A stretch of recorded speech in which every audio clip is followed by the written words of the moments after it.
South Indian চলচ্চিত্রের তারকা প্রভাসকে তো আপনারা সকলে খুবই ভালো করে চিনেন, কেননা বাহুবলী চলচ্চিত্রে অভিনয় করার মাধ্যমে এই তারকা দর্শকদের কাছে রাতারাতি তারকা খ্যাতি অর্জন করেন।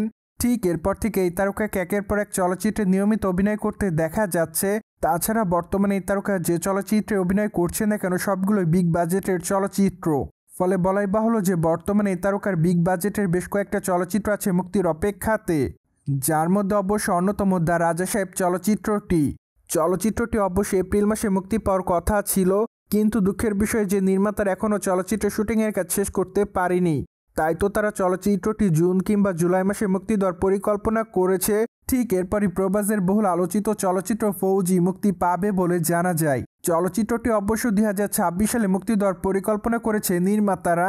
তাই তো আপাতত তাদের এই চলচ্চিত্রটি দেখার জন্য অপেক্ষায় সকলে। কিন্তু দুঃখের বিষয় এই যে ফৌজি চলচ্চিত্রের শুটিংয়ের কাজ অবশ্য এখনও শেষ করা হয়নি। তাই তো প্রভাস এখনও তার আসন্ন চলচ্চিত্র স্পিরিটের শুটিংয়ের কাজ শুরু করতে পারেনি। এদিকে অবশ্য সম্প্রতি ভারতীয় গণমাধ্যমের সূত্র থেকে জানা যায় যে সাউথ ইন্ডিয়ান চলচ্চিত্রের তারকা প্রভাস দ্য রাজা সাহেব এবং ফৌজি চলচ্চিত্রের শুটিংয়ের কাজ শেষ করার পর প্রায় 1 মাসের মতো ব্রেক নেবেন। মূলত সেই 1 মাস তিনি সম্পূর্ণ ডায়েটের পর থাকবেন, কেননা চলচ্চিত্র নির্মাতা সন্দীপ রেড্ডি ভাঙার তার আসন্ন চলচ্চিত্র স্পিরিটের জন্য নতুন এক প্রভাসকে তৈরি করতে চায়। ঠিক এজন্য ধারণা করা যাচ্ছে স্পিরিট চলচ্চিত্রে প্রভাসকে হয়তো নতুন অবতারে দেখা যাবে। পাশাপাশি আরও জানা যায় যে চলচ্চিত্রের পর্দায় প্রভাসের লুকের অনেকটা পরিবর্তন থাকবে। যাই হোক, এখন শুধুমাত্র অপেক্ষার পালা, কেননা চলচ্চিত্র নির্মাতারা চলচ্চিত্রের প্রথম পোস্টারটি মুক্তির পরই ধারণা করা যাবে যে চলচ্চিত্রের পর্দায় প্রভাসের লুকের আসলে কতটা পরিবর্তন থাকবে।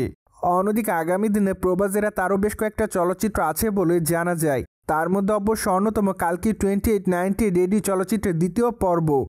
যদিও এই চলচ্চিত্রের শুটিংয়ের কাজ নির্মাতারা চলিত বছর থেকে শুরু করবেন বলে জানা যায়, কেননা মাত্র কয়েকটা দিন আগে চলচ্চিত্র নির্মাতা নাগা সেন জানিয়েছিলেন যে তারা জুন কিংবা জুলাই মাস থেকে কালকি 2 এর শুটিংয়ের কাজ শুরু করবেন। কিন্তু প্রথম দিকে অবশ্য চলচ্চিত্রের শুটিংয়ের কাজে যোগ দিতে দেখা যাবে না সাউথ ইন্ডিয়ান তারকা প্রভাসকে। মূলত প্রভাস অবশ্য তখন তার নতুন চলচ্চিত্রের শুটিংয়ের কাজ নিয়ে ব্যস্ততার মধ্যে থাকবেন। তাই তো নির্মাতারা বলেন যে প্রভাস এই চলচ্চিত্রের শুটিংয়ের কাজ শেষ করার পর কালকি 2 চলচ্চিত্রের শুটিং সেটে যোগদান করবে। ঠিক তারপরে অবশ্য আমরা প্রভাসের অংশে শুটিংয়ের কাজ করব। পাশাপাশি তারা অবশ্য চলচ্চিত্রটি 2026 সালে মুক্তি দেওয়ার পরিকল্পনা করেছে। সোভিয়ার্স, জেনে তো নিলেন সাউথ ইন্ডিয়ান চলচ্চিত্রের তারকা প্রভাস স্পিরিট চলচ্চিত্রের জন্য টানা 1 মাস ডায়েটে থাকবেন। ফলে বিষয়টি নিয়ে আপনাদের কোনো মতামত থাকলে কমেন্ট বক্সে জানাতে ভুলবেন না। Subscribe our channel for more update.